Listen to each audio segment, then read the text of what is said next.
Bachabari, welcome back to the channel and I hope you guys are doing fine.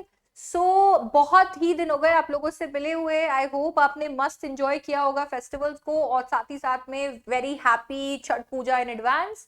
आपको ये भी बता देती हूँ कि इसी साथ में हम लोग ने शुरू की है एक सीरीज. आज इस वीडियो से हम शुरू करने वाले एक सीरीज जिसका नाम है सुपर समरी सीरीज. इस सीरीज के तहत मैं जो हमेशा कहती हूँ कि हमें बार बार रिवाइज करते रहना चाहिए पिछले चैप्टर्स को. इससे हमारा स्कोर जो है वो बहुत ही अच्छा होता रहता है over a period of time. उसी चीज पे हम एम्फसाइज करने वाले हैं. चैप्टर की डिटेल में डिस्कशंस मैंने ऑलरेडी चैनल पे डाल दिए हैं तो आप वहां जाकर चेक कर सकते हो. बट देन इसके साथ में मैंने सोचा कि क्यों ना कुछ ऐसी सीरीज लेकर आई जाए जिसके अंदर हम चैप्टर को कंप्लीट करें विद इन 15 मिनट्स, 15 मिनट के अंदर अंदर. तो 15 मिनट के अंदर अंदर हम स्टोरी लाइन को पूरा अच्छे से यहाँ पर कंप्लीट करने वाले हैं. आज जिस चैप्टर से हम शुरुआत करने वाले हैं उसका नाम है द लास्ट लेसन. तो जल्दी से शुरू करते हैं इस चैप्टर को. द लास्ट लेसन आपके फ्लेमिंगो की बुक का फर्स्ट चैप्टर है और इसे लिखा है अल्फोंस डॉडेट ने. कहानी का थीम जो है वो यही है कि किस तरीके से हम बहुत सारी चीजों को नेग्लेक्ट कर देते हैं, किस तरीके से हम चीजों को कल के लिए टालते हैं, प्रोक्रेस्टिनेट करते हैं और फिर बाद में सिर्फ जो रह जाता है वो है रिग्रेट. इस कहानी के प्रोटैगनिस्ट फ्रांस हैं और उनके फ्रेंच टीचर एम हेमेल यहाँ पर एक बहुत ही इंपॉर्टेंट रोल प्ले करने वाले हैं. कहानी की शुरुआत होती है जब फ्रांस अपने स्कूल के लिए उनको देरी हो जाती है अपने स्कूल जाने के लिए, वो लेट हो जाते हैं. अभी वो स्कूल की तरफ भाग ही रहे होते हैं कि उन्हें ये भी रियलाइज होता है कि एम हेमेल जो कि उनके फ्रेंच टीचर हैं उन्होंने ये भी बोला था कि घर से पार्टिसिपल के रूल्स जो है वो पढ़ के आना, क्योंकि वो आज क्लास के अंदर सबको क्वेश्चन करने वाले हैं. अब यहाँ पर उन्होंने एक शब्द बिल्कुल इसका नहीं पढ़ा होता है तो बिल्कुल अब वो लेट हो चुके हैं. एट द सेम टाइम उन्होंने होमवर्क नहीं किया है तो उन्हें एकदम से टेम्पटेशन होती है कि अरे चल यार फ्रांस भाग जाते हैं यहाँ से, क्या करेगा स्कूल जाके और घर जाके.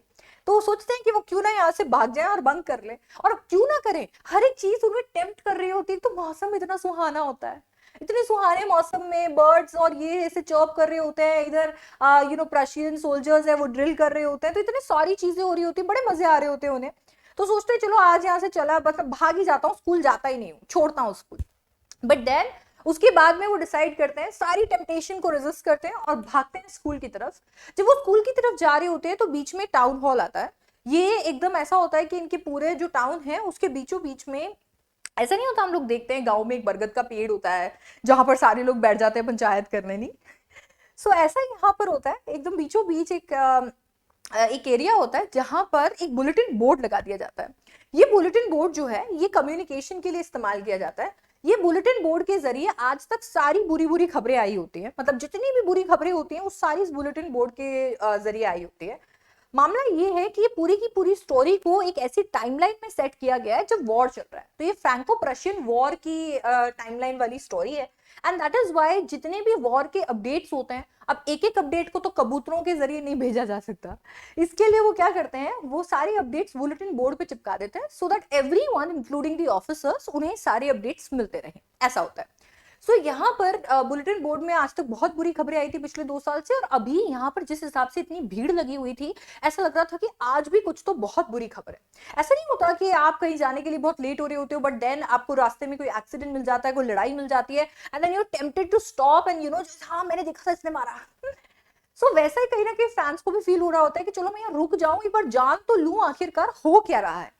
बट देन वो स्कूल के लिए इतना लेट हो जाता है कि वो स्कूल की तरफ भागने लगता है. जब वो भाग रहा होता है तो वहां पर बुलेटिन बोर्ड के करीब खड़े हुए एक ब्लैक्समैन जिसका नाम है वॉचर, वो उन्हें एक ताना मारते हैं.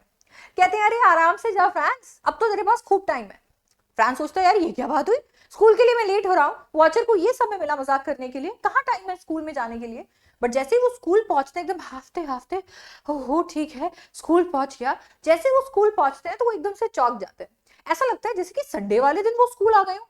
क्यों नहीं लगेगा, क्योंकि अभी जब वो ये फील कर रहे होते हैं जैसे यहाँ पर पहुंचे हैं तो स्कूल का एटमॉस्फेयर एकदम ही अलग है.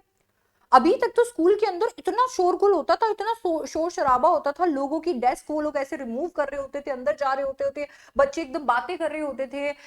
एक ही एकदम ऐसे यूनाइजन में आराम से ऐसे कानों पे हाथ रख के जोर जोर से अपने लेसन रिसाइट कर रहे होते थे. हाँ, टीचर्स जो है वो अपने रूलर को एकदम स्ट्राइक कर रहे होते. तो बहुत सारा अलग अलग तरीके का शोर जो है वो चलता रहता था. पर आज स्कूल एकदम बहुत ही सरप्राइजिंगली शांत है और वो ऐसे सोचते हैं, फ्रांस सोचते हैं भगवान आज ही क्यों, कहते यार आज ही तो मैंने सोचा था कि शोरगुल के अंदर चुपचाप जाकर बैठ जाऊंगा अपनी सीट पर, किसी को क्या ही पता चलेगा। और आज ही स्कूल इतना शांत हो चुका है कि मुझे ये समझ नहीं आ रहा कि अब मैं अपनी सीट तक जाऊं कैसे। मतलब एम हेमल तो आज ना मेरे को छोड़ने वाले नहीं है। तो कैसे जैसे जब अपने क्लास की तरफ जाते हैं तो वहां पर विंडोज जो होती है उनके थ्रू देखते हैं कि अभी वो इकलौते ही हैं जो बच गए हैं। मतलब ठीक है यार, आपको पनिशमेंट मिल रही है, बहुत अच्छी बात है, कोई बात नहीं, आप स्टैंड कर लेते हो और आपके फ्रेंड्स भी आपके साथ में, क्योंकि इतना बुरा नहीं लगता यार। पर अगर अब आपको पनिशमेंट मिल रही है और उसके साथ में आपके फ्रेंड्स जो है उन्हें नहीं मिल रही है तो और दिल से बुरा लग रहा होता है।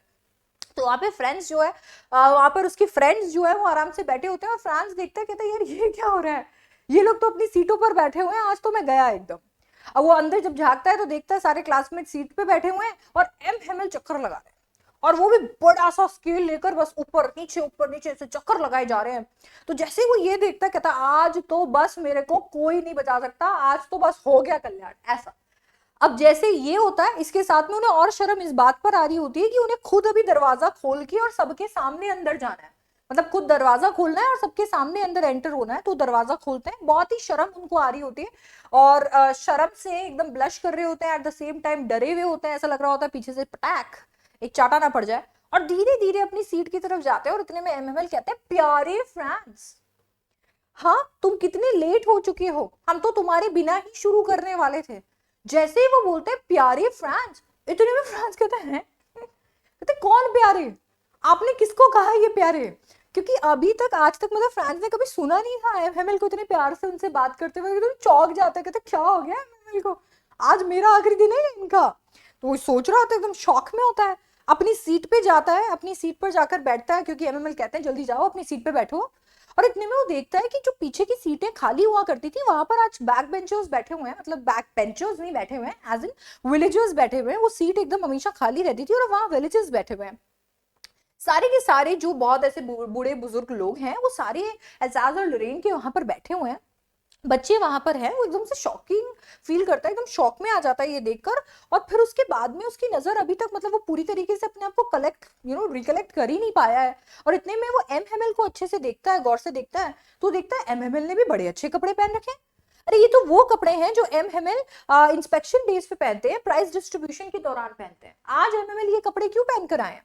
तो और ये सारी चीजें सोच रहा होता है और इतने में एमएमएल फाइनली अपनी सीट छोड़ते हैं और खड़े होते हैं और अभी बताते हैं कि आखिरकार ऐसा क्यों हो रहा है। एमएमएल बताते हैं कि एल्साज और लोरेन के स्कूल्स के अंदर अब जो है फ्रेंच नहीं पढ़ाई जाएगी। बर्लिन से एक ऑर्डर आया है और वो ऑर्डर ये कहता है कि एल्साज और लोरेन के स्कूल्स में अब से जर्मन ही पढ़ाई जाएगी, नया मास्टर कल से आ जाएगा, तो आज का ये जो लेसन है ये तुम्हारा आखिरी फ्रेंच लेसन है। जैसे ही फ्रांस ये बात सुनता है वो एकदम से धूमता ना वो एकदम से उसके लिए एकदम शॉकिंग होता है ये कि अरे यार ऐसा कैसे हो सकता है, बोला अभी तो मैंने पढ़ा भी नहीं था, अभी तो मैंने बोलना नहीं सीखा, लिखना नहीं सीखा, पढ़ना नहीं सीखा, और एकदम से आप मुझसे मेरी लैंग्वेज छीन रहे हैं। और उसके ऊपर से वो उसको एकदम अजीब ये भी लग रहा होता है कि ऐसा कैसे हो सकता है यार। मतलब एकदम से जो किताबें उसे बर्डन लग रही होती हैं, वो किताबें ऐसी लगती है जैसे कि वो नहीं होता प्यारा सा दोस्त होता है कोई एकदम दूर का, एक बेस्ट फ्रेंड होता है जो दूर चला जाता है, एकदम ऐसा फील हो रहा होता है, ऐसे रिग्रेट हो रहा होता है कि क्यों नहीं उसने अपनी पढ़ाई की। And at the same time जब वो एम हेमल को ये कहते हुए सुनता है और ये सोचता है कि एम हेमल का ये आखिरी लेसन है और एम हेमल कंट्री छोड़कर चले जाएंगे क्योंकि वो उन्हें करना ही पड़ेगा, तो ये सोच के वो एकदम से भूल जाता है कि एमएमएल कितने एरोगेंट थे, कितनी पिटाई उसकी किया करते थे, वो सडनली उन्हें मिस करने लगता है, एक अजीब सा रिग्रेट उसके अंदर आ जाता है। वो ये सारी की सारी चीजें सोच रहा होता है और इतने में एमएमएल जो है उसका नाम पुकारते हैं और कहते हैं तुम सुनाओ रूल्स ऑफ पार्टिसिपल्स। अब जैसे यहाँ पर उसका नाम पुकारा जाता है और रूल्स ऑफ पार्टिसिपल्स उससे पूछे जाते हैं, उससे एक एक वर्ड नहीं आ रहा होता। वो कहता है यार मैं क्या नहीं कर देता, एकदम पटर पटर सारे रूल्स ऑफ पार्टिसिपल सुनाने के लिए मैं क्या नहीं कर देता, पर मैंने पहले वर्ड के अंदर मैं फंबल कर गया यार, पहले वर्ड के अंदर मैं अटक गया। तो एकदम से वहां पर बहुत ही शर्मिंदगी के साथ में बस वहां खड़े रहते हैं और एमएमएल कहते हैं कि यार देखो मैं तुम्हें ब्लेम नहीं करता, क्योंकि गलती हम सबकी है, गलती उन पेरेंट्स की भी है जिन्होंने कुछ पैसों के लिए बच्चों को फार्म्स पे भेज दिया करते थे, मिल्स पे काम करने के लिए भेज दिया करते थे, स्कूल नहीं भेजते थे।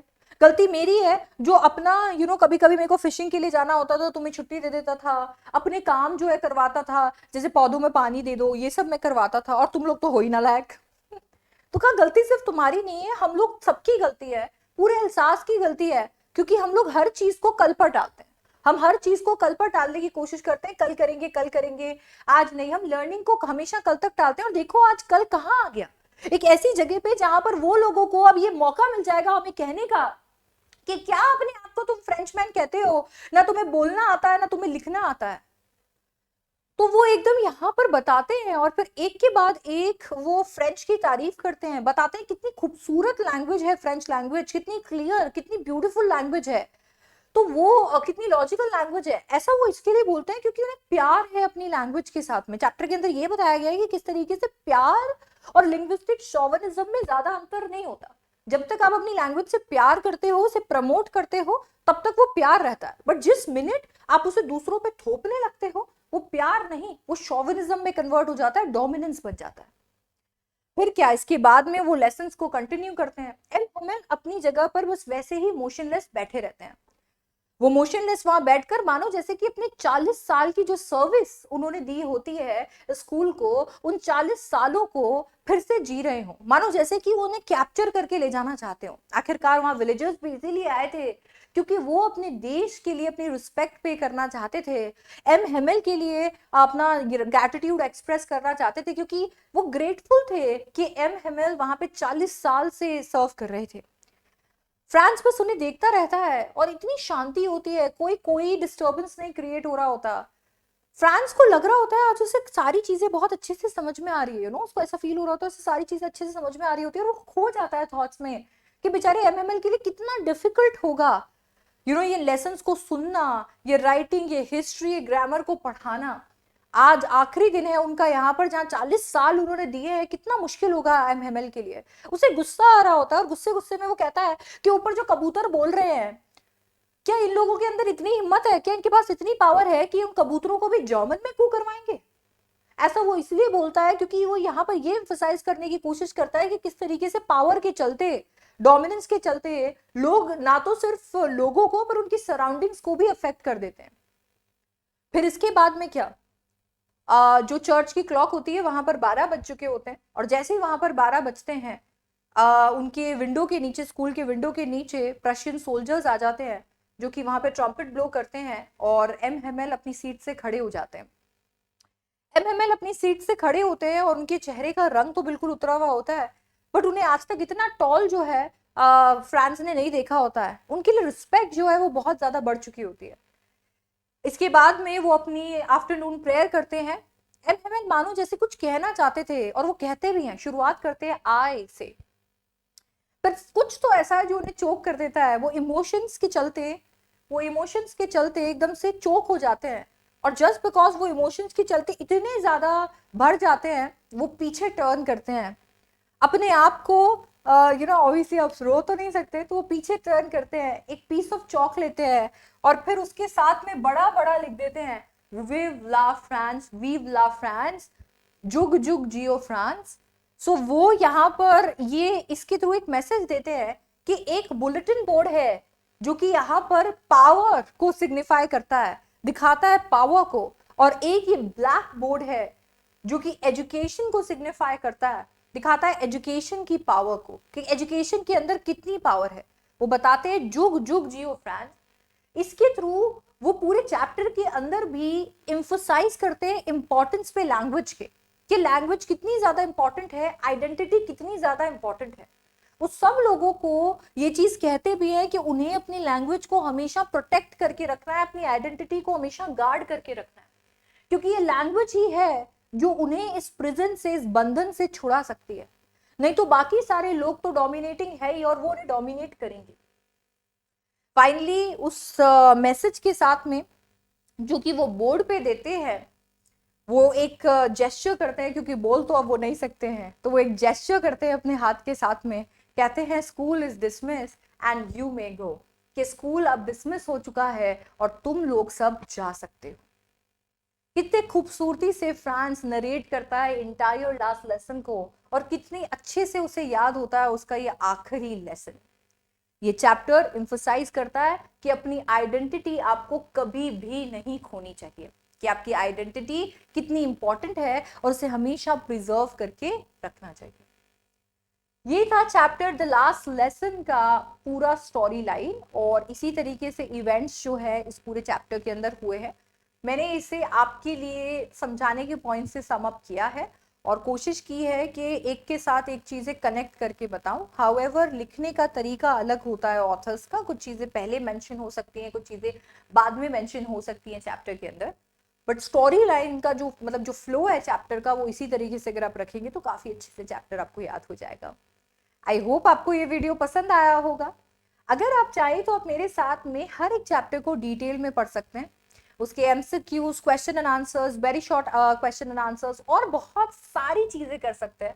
साथ ही साथ में आप एक ही क्लिक के अंदर सारा का सारा कंटेंट जो मैं प्रोवाइड करती हूँ एक्सक्लूसिवली अनअकैडमी प्लस पे, उसे डाउनलोड भी कर सकते हैं। इन सब के लिए आप ज्वाइन कर सकते हैं अनअकैडमी प्लस या अनअकैडमी आइकॉनिक, और इसके लिए आप यूज कर सकते हैं मेरा कोड SDCLIVE, जो कि आपको डिस्क्रिप्शन में भी मिल जाएगा। अगर आप चाहें तो आप मेरी फ्री क्लासेस भी चेक कर सकते हैं, जो भी आपको डिस्क्रिप्शन बॉक्स में मिल जाएंगी। अगर आपको ये लेक्चर पसंद आया है और आप चाहते हो कि हम इस सीरीज को कंटिन्यू रखें, तो प्लीज मुझे बताइए कि आप कौन सा नेक्स्ट चैप्टर पढ़ना चाहते हैं, और मैं वो चैप्टर सीरीज में पहले लेकर आ जाऊंगी। और इसके साथ साथ में चैनल को सब्सक्राइब करना बिल्कुल नहीं भूलना है, और वीडियो को लाइक करना बिल्कुल नहीं भूलना है। मैं आपसे मिलूंगी नेक्स्ट वीडियो में। Bye bye, take care everyone.